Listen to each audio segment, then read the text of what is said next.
Bonjour, dans cette vidéo, tu vas apprendre à calculer une probabilité conditionnelle. Alors attention ici, on ne va pas utiliser la formule sur les probabilités conditionnelles. Pour cela, il existe une autre vidéo que je t'invite à regarder en cliquant sur le lien ici à droite. Dans cette séquence-là, on va simplement travailler sur le sens de cette notion nouvelle qu'est la probabilité conditionnelle et bien comprendre la différence qu'il y a entre la probabilité conditionnelle et la probabilité d'une intersection, chose que on confond souvent. Alors, notre problème ici nous dit qu'un laboratoire a réalisé un test sur 800 patients atteints d'une maladie bénigne. Donc on retrouve ici au croisement des deux colonnes et lignes totales nos 800 patients. Certains sont traités avec le médicament A, c'est le cas ici de cette colonne, et d'autres sont traités avec le médicament B. On a par exemple 455 patients qui ont été traités avec le médicament A. On choisit au hasard un patient et on considère les deux événements suivants. Alors, l'événement A qui nous dit que le patient a pris le médicament A et l'événement G qui nous dit que le patient est guéri. Et donc, on voudrait calculer ces deux probabilités qui sont des probabilités conditionnelles. On va préciser cette notation nouvelle qui veut dire ici la probabilité que l'événement A se réalise sachant que l'événement G est réalisé. Alors attention, c'est là que c'est bien particulier. Il faut le lire dans le bon sens. On est habitué à lire quelque chose de ce type-là. Donc pour l'instant, on le garde. La probabilité que A soit réalisé, c'est-à-dire ici la probabilité que le patient a pris le médicament A, mais condition, sachant que le patient est guéri, sachant que l'événement G est réalisé. On va déjà le préciser. Donc, P de A sachant G, c'est bien la probabilité que le patient ait pris le médicament A, sachant qu'il est guéri. Bien, sachant qu'il est guéri, ceci va faire qu'on va restreindre ce qu'on appelle l'univers des possibles. Au départ, l'univers des possibles, il est de 800. Si je calcule simplement la probabilité de A, c'est-à-dire la probabilité que le patient ait pris le médicament A, eh bien cette probabilité, elle est de 455 sur 800. Il y a en effet 455 patients qui ont pris le médicament A sur 800 patients en tout qui ont été testés. Ça, c'est la probabilité de l'événement A, que l'événement A se réalise tout seul. La probabilité de A sachant G, ça veut dire que je vais restreindre l'univers des possibles à l'univers des patients qui sont guéris. Autrement dit, je vais simplement travailler dans cet ensemble-là.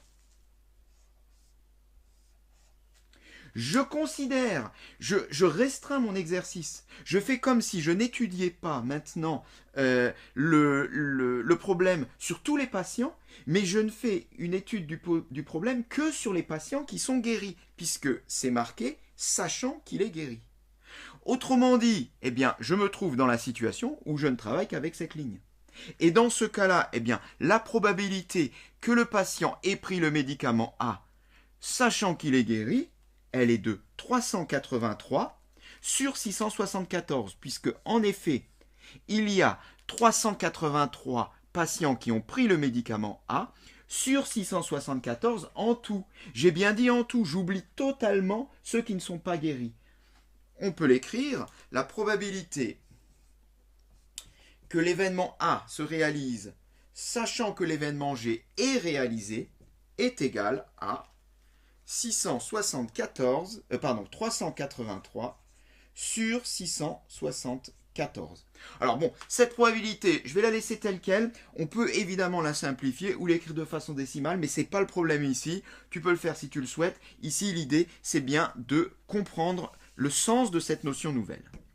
Voilà pour la première probabilité. Alors, la deuxième probabilité consiste maintenant à calculer P de G sachant A, c'est-à-dire la probabilité que l'événement G se réalise, sachant que l'événement A est réalisé. Traduction, la probabilité que notre patient soit guéri, sachant qu'il ait pris le médicament A. On peut déjà le noter. Voilà. Donc, la probabilité que le patient soit guéri. Si je regarde simplement, je vais faire comme tout à l'heure, si je regarde simplement la probabilité que le patient soit guéri, eh bien, des patients guéris, j'en ai 674. Et des patients en tout, j'en ai 800. La probabilité que le patient soit guéri est de 674 sur 800. Mais ça, c'est dans le cas général, dans le cas où je n'ai pas restreint mon univers des possibles. Ici, la situation est différente puisque je ne vais pas étudier tous les patients, je vais simplement étudier les patients qui ont pris le médicament A. Autrement dit, l'univers des possibles devient 455. Je ne ferai ma recherche que sur les patients qui ont pris le médicament A. Et parmi ceux-là, moi je m'intéresse à ceux qui sont guéris, c'est-à-dire 383. Autrement dit, la probabilité que le patient soit guéri, sachant qu'il a pris le médicament A, elle est de, eh bien j'en ai 383 qui sont guéris, sur 455 en tout. Voilà, alors il y a deux choses qu'il faut bien distinguer. Ici, donc, on a vu qu'on a la probabilité de A sachant G. Ici, la probabilité de G sachant A. On voit bien que ces deux probabilités sont différentes. Ici, j'ai restreint l'univers à tous les patients qui sont guéris. C'est pour ça que je n'ai travaillé qu'avec 674 patients. Ici, eh bien, j'ai restreint mon univers à tous ceux qui ont pris le médicament A. C'est pour ça que j'ai restreint l'univers seulement à 455 patients.